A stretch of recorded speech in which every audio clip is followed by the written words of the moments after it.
My husband, Nick, was married to his first wife, Vanessa, for 5 years, and they had 2 amazing kids, Luke and Lila. Sadly, Vanessa died in an accident 11 years ago when the kids were very young. I started dating Nick 8 years ago, and we started off very slowly for obvious reasons. Nick has always been a little more distant than anyone I'd ever been with. But he and the kids lost Vanessa so young that I understood it. After 3 years of dating, Nick asked me to marry him and I moved in. I've always had a really great relationship with Luke and Lila, and they were happy for me to marry their dad. I had wanted an actual wedding, nothing big. But Nick really didn't want one, so we got married at the courthouse with just Luke and Lila present. We had a really fast engagement, but it worked for all of us. I have loved being Luke and Lila's stepmom and officially adopted them after I found out I was pregnant with our son, Casey. The kids have been so great with Casey and help out so much. Nick was wonderful during the pregnancy and had always been a really loving dad and husband. But Nick has been pulling away a lot the last few months. He's been even more distant than usual and working late nights and going away with friends almost every weekend. I've tried talking to him, but he's been impatient with both me and the kids. I found out I was pregnant in June and am now 21 weeks pregnant with a girl. The kids are excited to have a little sister, but Nick just seems so indifferent to everything and everyone. He's been missing soccer games, Lila's birthday, doctor's appointments, etc.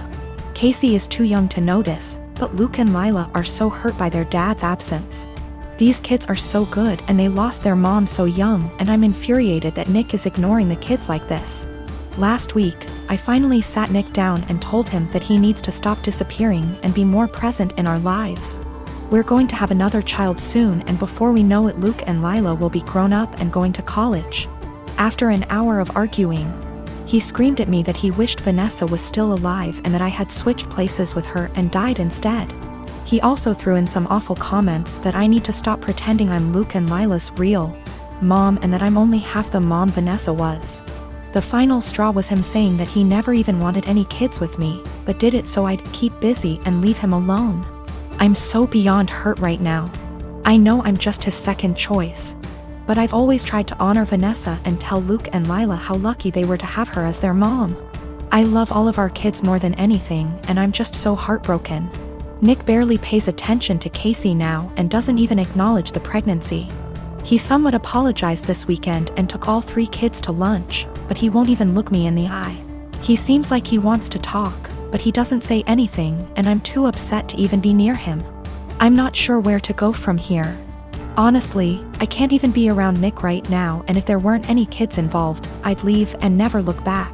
I'm not sure if he's cheating or the thought of a 4th child is stressing him out. But I'm devastated and not sure how or why I should save this marriage, besides doing it for the kids. I am a 39 years old male, and I lost my late wife 6 years ago. I have a 16-year-old son, Daniel, and I recently got engaged to my fiancé of 2 years. Her mom and I aren't on good terms because of how she behaves. She's a controlling, self-centered, Dolly Parton wannabe. I learned to ignore, but she's been annoying Daniel and criticizing his personality regularly. He's a private kid and still hasn't gotten used to the new family dynamic, but he's in therapy and is doing fine. She keeps diagnosing him left and right, calling him antisocial, autistic and other crap. Fact is, Daniel is a shy, well-mannered kid, but people confuse that with being antisocial. Mother-in-law tried several times to force Daniel to open up by embarrassing him with personal questions on family dinners and test his personality type. I've realized the effect her behavior had on Daniel, so I gave him the choice to no longer be in the same room / house as mother-in-law, and he appreciated this a lot. Mother-in-law didn't like that Daniel kept his distance and no longer visits and kept ing about how spoiled he will become for her daughter to deal with. I told her to stop bringing it up, but she cried, "I'm just doing this for Danny." Last week she visited unexpectedly, wanting to say hi to Daniel. After Daniel greeted her, he went into the bathroom and she went into the living room with my fiancé.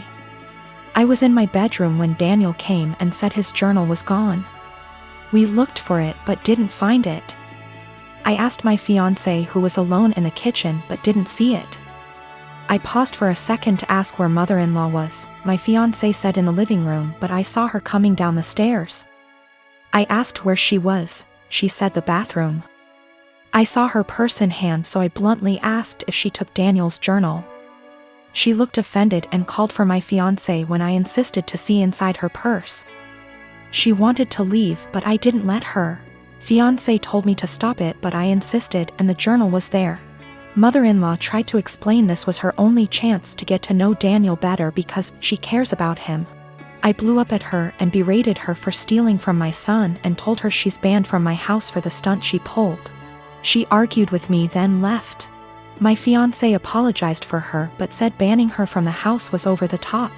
It backlashed and father-in-law argued and hoped his daughter realizes how I am and call off the wedding for refusing to apologize to Mil. Fiancé said her family won't come to the wedding till I reconcile with her mom and cancel the ban, but I won't let my son be disrespected in his own house and asked my fiancé to understand. I'm refusing to reconcile but am aware this could ruin my relationship with all my in-laws, not just mother-in-law, and my fiancé thinks I'm selfish to cause drama. My husband Tim has a serious dairy allergy. I'm talking about an actual immune system reaction, not intolerance. His allergy is serious enough to cause acute enterocolitis, but he hasn't needed an EpiPen since he was a kid. I work full-time and also have some seasonal work this holiday season because Tim has been without work. And money has been very tight. As a result, I barely get to rest.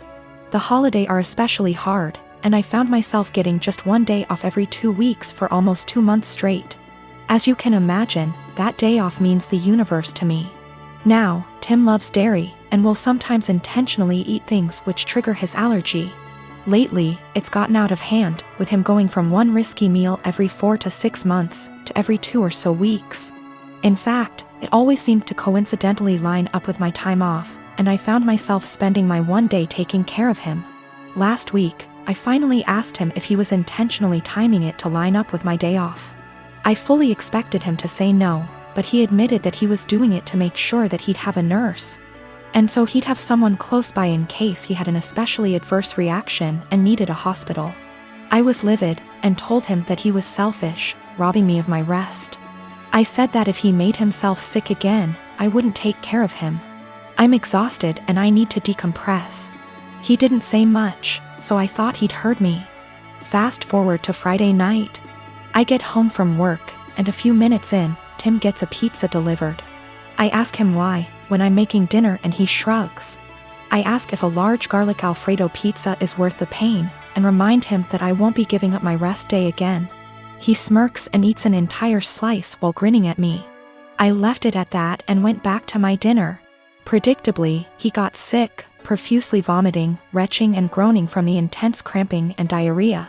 I slept in the guest room to get away from the sound and smell. He called for me several times and I repeatedly told him no. Hours later, he was still sick and woke me up at the crack of dawn to go get him Pedialyte and meds because he was very dehydrated and still in pain. I told him to order it in and asked him to get out and let me sleep. He was still whimpering when I eventually got up to shower and eat. Again, I did nothing to help or comfort him.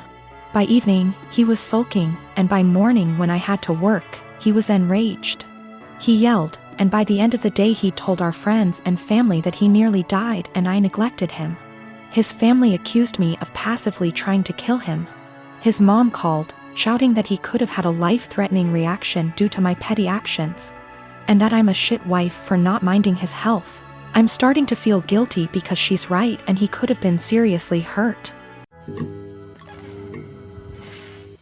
I'm a 19-year-old F with 6 older siblings.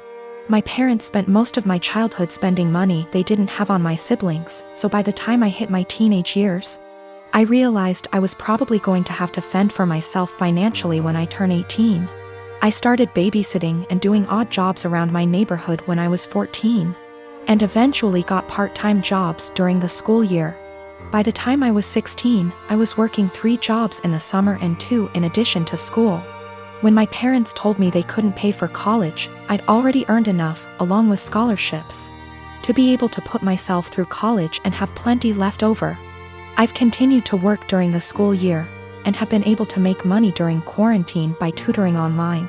The issue began a few months ago when my eldest sister got married.